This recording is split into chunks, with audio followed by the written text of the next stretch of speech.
Hello guys, I am S3D and this is going to be a review on the Bandai Shokugan Mobile Suit Gundam GFrame. So this is a premium Bandai product, so you can see the premium Bandai box right there and the monochrome thing. I'm actually very surprised that they do this with the GFrame stuff, because usually they do this with the model kits. But anyway, this was released in 2019, obviously being a premium Bandai product. This is probably going to cost you around $50 here in North America, anywhere that don't have the premium Bandai web shop. And this one here does actually come with a candy right here. So yeah, if you're buying stuff from Japan, all the GFrame stuff in Japan comes with candy. If you're getting it from US, then they take the candy out for because I don't think they're supposed to ship candy with the or the product that's going to a bluefin and stuff like that. Obviously recommended for ages 15 and up. I do like this box quite a bit. This is an AEUG color, so this is the Sisquiede in the AEUG color. There's also the Titans color. So yeah, around $50. It's quite expensive for such a small thing. Usually the GFrame kits cost around $15 here in North America. But since this is this is like it comes with like bigger weapon, and it actually has more painted parts on this figure or kit, whatever you want to call it. It's kind of like in between. It's got an inner frame that you can build, and then you put the armor on. This one comes mostly pre-assembled if you watch the unboxing video. Obviously, this is provided by my viewer Cole, so big shout out to Cole for sending me this to review. First P Bandai someone has ever sent me on this channel. Yeah. Okay, so anyway, first off, I want to talk about a few things. Even though this is a P Bandai product, there's actually quite a bit of nubs. In fact, this thing came with the humongous nub that came on the hand. I had to clean that off with a hobby knife because that was just ridiculous. Yeah, so we have two open hand like these, and then two gripping hands. So there we go. And then obviously we get this gigantic IFEO launcher right here. I wonder how you can take a look at this thing in this scale. This is not 1/144 scale. I think this is like 1/200 scales or something like that. So I can imagine if this thing was made into a high-grade Universal Sentry kit or a Robot Damashi figure or metal Robot Damashi figure, this thing will probably be this big. Yeah, it's gonna be awesome. It's definitely gonna need a stand or something like that. I think this is like the bottom here is supposed to be an IFEO launcher, and then the top is supposed to be like a hyper beam gun or something like that. So that's actually pretty cool, and it comes with a little stand that goes with it. Looks really cool like this. Of course, to get the full effect, probably have to swap out this hand. Okay, so there we go. Let's go ahead and swap it out with the gripping hand, if I can get it to grip at all. There we go. Alright. Obviously I'm gonna have to kind of reposition it like that. It looks really cool with this weapon. Yeah. Of course, I think it will look cooler if you actually put it on a stand.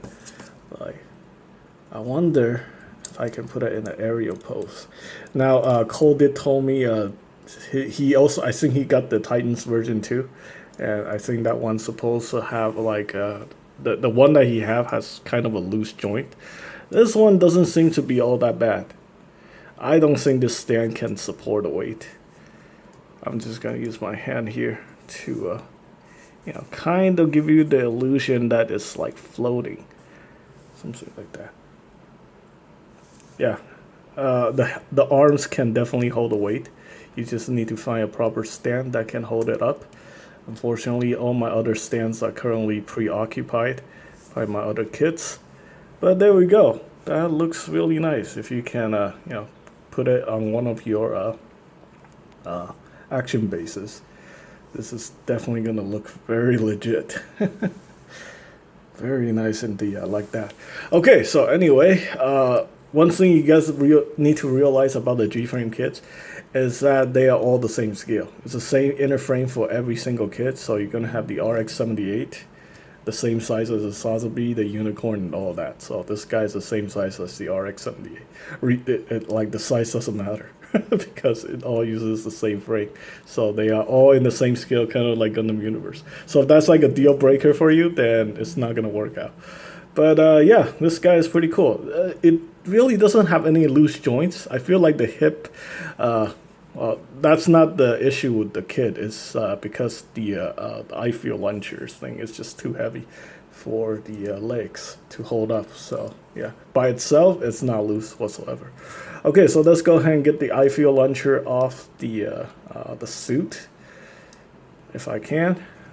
Looks like it's really stuck in there. Like that. There we go. It's somewhat back heavy due to the binder being, you know, the way it is. Okay, let me take a look at the I-Feel launcher some more. So you got two handles right there, very nice. Supposedly you can hold this thing up with the hand, and I don't know. Oh, actually, it's very simple. So if you want to hold this, like in the picture, you just raise this arm like that. And then you plug this back in there. Oops, upside down. So you rotate this up and then you plug this back in. And now it can hold the I-Feel launcher, and looking really cool. Yeah. This is definitely something that's going to turn heads in your collection because, you know, I don't really think we're going to get a high-grade Universal Century Sisquiede, and if we do, it's probably going to be P Bandai. Most likely P Bandai because, yeah, I don't think this thing is even popular. I don't even know how many people actually know about the Sisquiede. What's nice about the Sisquiede is a mono eye Gundam. So for someone like me who likes mono eyes, this is definitely something I like. Okay, so that's that. Yeah, all right, let's go ahead and pop this off and then talk about articulation. So anyway, your very typical GFrame figure or kit.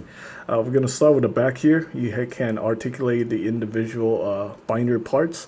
I don't think these things separates. I think these are just permanently stuck together.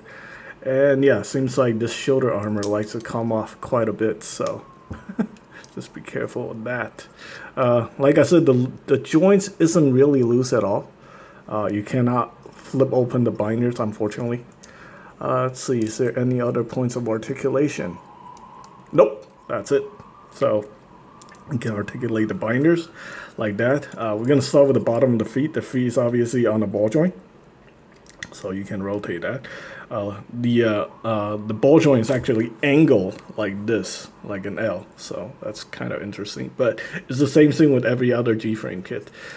We have the double jointed knees. Let's see, you can articulate the side skirt to bring out the double jointed knees, so that's really good. That's good articulation. It's definitely better than, like, you know, some of the design from high-grade Universal Century. We got the thigh cut right here. We got a ball joint for the hips. This is kind of like a pseudo universal joint. The butt skirt is fixed, so you can't really articulate that. The side skirt can only go that far, so you're not going to get any too much side movement out of that.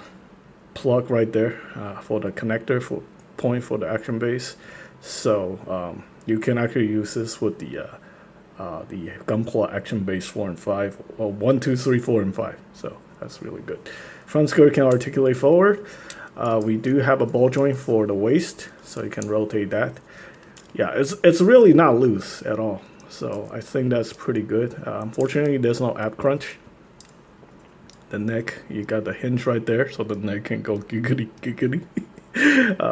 Giggly gig. I can't pronounce it. Yeah, I'm not a big fan of Family Guy, so there we go. Rotate 360 on the ball joint. Yeah, I'm not trying to be Mecha Gaikosu. People have warned me to never ever behave like Mecha Gaikosu. So okay, I'm sorry about that. We have the shoulder joint that swings forward like that, and then we have the arm that can rotate 360. Never in any way trying to imitate Mecha Gaikosu. So we have a ball joint here for the shoulder. The arm can go more than perpendicular. We have the bicep swivel. We have the single bend at the elbow, not double joint. And then the hand is on the ball joint. And you can see the mono eye in here. I don't think you can remove that V-fin, but you can see the mono eye. Let me try to focus. I found a new trick with my camera where I can just point and it will focus automatically on this super old ass phone. So there we go. This is the SD. Oh boy. Okay, let's do that. Fix it. There we go. That's awesome. That's a good feature. I wish I knew about this when I started this channel. I've been using the same phone for like 4 years. I did not know that. All my content has been filmed on this phone and it's about to die. So anyway. All right, so there we go. That is the premium Bandai GFrame, Sisquiede AEUG color. Pretty cool. If you have the money, if you can afford it, and if you can still find it, I definitely recommend picking it up. For people who have to have it, if you're just a casual fan, this is ridiculously overpriced. Basically 5 to 6 times the price of a normal GFrame figure. So it's crazy. But anyway, that's pretty much it. Thanks for watching.